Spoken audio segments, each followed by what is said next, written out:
Alright, good afternoon everybody. I'm supposed to set the tone of this program, and since I am the junior most among this flock of fierce animals, who can do it better?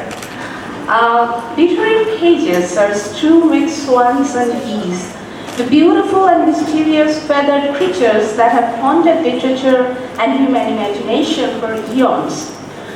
But I'm not here to talk about them. I align myself more with their rather homely but very well-known cousin. I wish I could say I was the ugly duckling that grew into a swan, but that would be preposterous. That only happens in fairy tales, and also when there is an identity crisis. I merely grew into a big fluffy duck who left her ling, a synonym for babyhood, behind. And I can quack jokes of all sorts about my follies and foibles, and hence I'm a duck. Like T.S. Eliot's J. Alfred Prufrock, I would say, no, I'm not a swan princess, nor was I meant to be. At best, I'm a duck, a fluffy white duck that might bring pleasure for a child, giggling and clapping by the pond. A big quacky greetings to all of you. Quack! So what are ducks like? A kind of waterfowl, but there are many varieties. The word duck derives from the Old English word dus, meaning diver. And yes, ducks do dive into the water to catch fish. It is not at all unusual to find a duck diving upside down into the water and upending herself with the tail raised into the air. I imagine myself as a Peking duck, by the way, the white, fluffy ones with orange-colored bills, as you can see from my disc. These ducks don't fly, and what you call could be hoshahash. I don't usually chase or bite, but yes, I can do so as goose and swan are my cousins.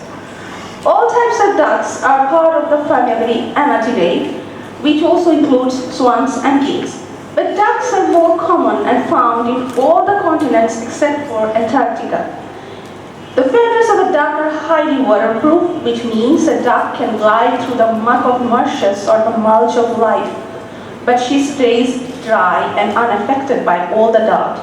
Even when she dives underwater, her downy underlayer of feathers right next to her skin will stay completely dry. Good habit? Oh well, ducks are kind of omnivorous, eat grass, plants, seeds, moss, fruits, nuts, and then insects, small snails, and fish too. Even though I prefer to quack, not all ducks quack. Many ducks actually grunt, chirp, squeak, whistle, and even growl. And mind it, it's very difficult to surprise ducks because a duck has a third eye, and she can also have almost 360-degree view of the world around her, like most birds, which means you can hardly surprise a duck. She would flee at the slightest of movement and sound. Ducks also often sleep with one eye open, and that means she shuts off one half of her brain and the other half remains awake. Freakish, right? But that's what survival means for a small waterfowl whose meat is quite tasty. And she also can see ultraviolet rays, though she can barely see at night. Poets and writers have paid less attention to ducks compared to swans and geese, even though there are many ducks in children's literature. Everybody knows how children love rubber duckies. But here are some equally popular examples. Donald Duck from Disney, Daffy Duck, Warner Brothers, Dab Dab, the housekeeping duck from Dr. Dolittle, Mr. and Mrs. Mallard, not the Mallard from Chopin's Story of an Hour, by the way. I know many of you have read that. But it is Mr. and Mrs. Mallard and their ducklings called Jack, Cat, Lack, Mac, Knack, Whack, Back, and Whack. And they're found in the children's book Make Way for Ducklings by Robert McCloskey. They are actually sculpted in bronze in Boston's public garden and a favorite of children and adults alike. I took pictures with them while living in Boston. Boston is a city that is very drug-friendly, and I have seen many of them sitting on windows of houses, shops, and restaurants. In recent Sometimes you may have heard of some of my duck siblings and cousins. I think the names might sound very familiar. Ball duck Maud, Tumble duck, Harry Potter, Medaka, Molly duck. Quack Beth, who was warned to beware of Meg duck, Quackerine, Gandalf the Grey, Darth Vader, and Luke Von Walker are also in the picture, as are Obi-Wan Kenobi, Han Solo, and Princess Leia. I heard that my cousins, Dr. Foster and Dr. Jekyll are in town. Please avoid them. You might end up with the dengue fever. They live in the marshes themselves and probably brought some of the dengue mosquitoes with them. However, you might want to employ my other cousin, Dr. Dick, if you want to investigate some petty crimes. I see that I have almost forgotten about my cousin, Count Dracula. Not Dracula, it's Dracula. He's one vegetarian vampire who faints at the sight of blood because during his pagan resurrection ceremony, ketchup was used instead of blood. They forgot that blood was required. So he's probably the only one vegetarian vampire in the world. Okay, enough of family. Let's turn to the wider world and the problems of ducks.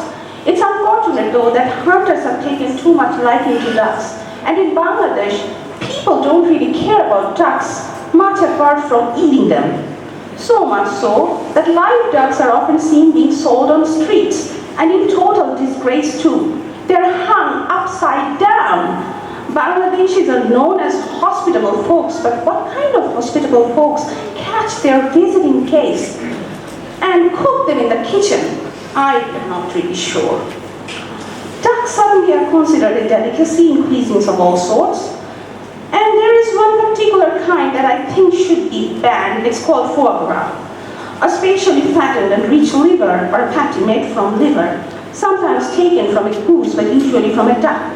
The poor duck whose liver is eaten often dies from being overfed by the humans, and it's really terrible. Sometimes earlier, I also came across another dish called duck on the beach. I saw it on the menu of a seaside restaurant and was curious, but since I don't eat duck meat, which would be equivalent to cannibalism, don't you think? So I really don't know what it's like. So why duck? What is so special about the duck that I choose as my animal spirit? Or spirit animal? Well, you see, the world of God's creation, duck came much later, after God had created all the big things, the stars and the sun and the moon. After making all the big, ostentatious and magical creatures like tiger, snake, quail, bear, and swan, he turned to have some fun for himself. Something not so serious, but pure enjoyment and humor. He made daisies, caterpillars, and cats. As for the duck, I think God must have smiled a bit, seeing those bright eyes blink on the day he fashioned it. And he's probably laughing still at the sound that came out of its bill. Quack. The spiritual meaning of duck is be in the now, be in the moment, for this is where all your power exists and is available to you. Duck loves the slow motion of the water, and so the duck invites you to tranquility, rest and relaxation, to be in peace with the world around you. And remember to leave some crumbs for the duck. Now, before I get ready for my grand passage, I would like to say, as one of my dear students once told me, that in this postmodern era of ours, we really need to laugh. I hope I have made you at least smile, if not laugh. Quack. Quack. Thank you.